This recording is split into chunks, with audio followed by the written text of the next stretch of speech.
Smith Wesson, airweight, model 637. Let's shoot it some more.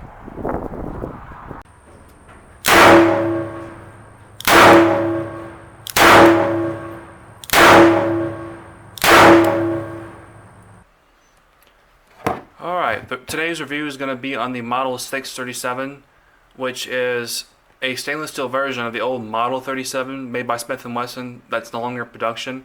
That was an aluminum framed version of the Chief Special, which is a 5-shot double action revolver. As you can see, still a 5-shot, chambered in .38 Special, but this one is rated for +P ammunition, so you can fire some pretty heavy loads through it. And as you can see, because this has a nice matte finish, you can see a bit of grit there, because we've been firing this gun and been firing it quite a lot actually.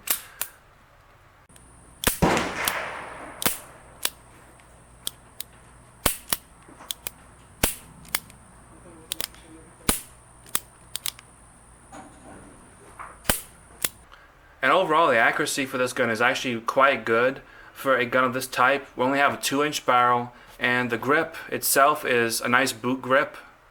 It's not a wraparound, so it actually holds into the hand very well and is very concealable.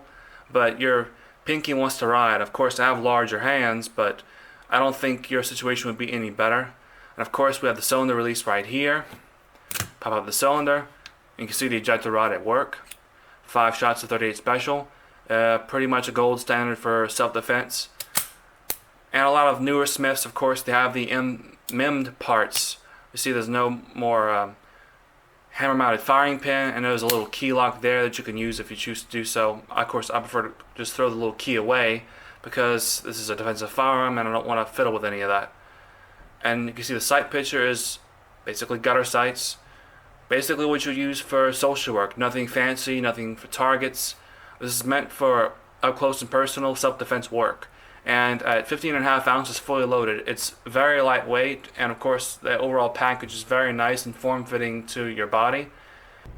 Alright, we're here with the Smith Wesson 637, the aluminum frame Chief Special with stainless steel barrel and cylinder. We're going to load some 158 grain hollow points, lead, the FBI load from back in those days. It's a very hard kicking load in such a tiny little gun, but you can be accurate with it. Let's put out the target and see what happens.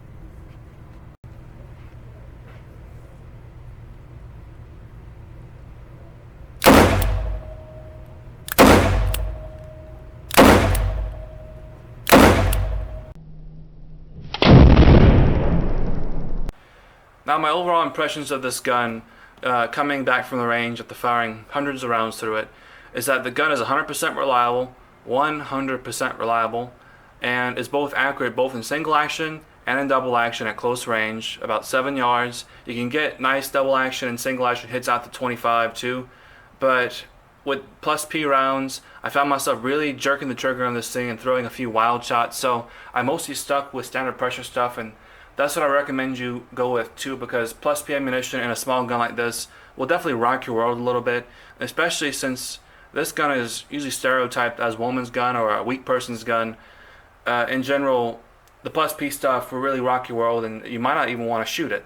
But the standard pressure stuff is very pleasant to shoot and is very controllable and adequately powerful. And of course, another criticism of the gun is that it does have a hammer spur. We can't get past that. Like the Model 642s, which have no hammer spur and were much more popular, this thing will snag on the draw from a pocket. So this makes a good belt gun or angle gun, but really nothing more. But it does hide quite well, and the curves of this revolver will hide well in the curves of your natural body. Now, another criticism I have is with the speed reloading. Now, most people wouldn't have any faith in trying to reload one of these things under stress, either having a second revolver or this being a backup to a primary gun.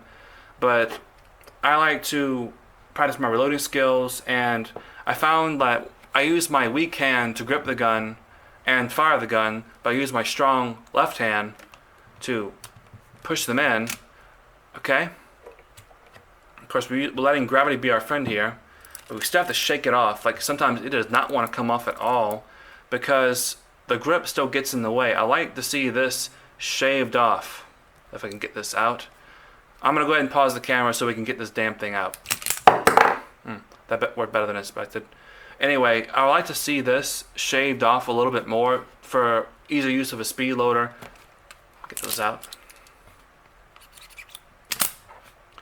And overall, the use of plus P ammunition is also not recommended for this particular gun. It will work very well in, say, a 357 Magnum full-size gun or a full-size 38, but a small 38 like this, you're really not going to get that much of a benefit except excess burn powder and higher muzzle flash, higher recoil, and a good standard pressure load would more than do the job. Well, anyway, enough with my shooting excuses. I'm Mark 3 SMLE, and I'm going out.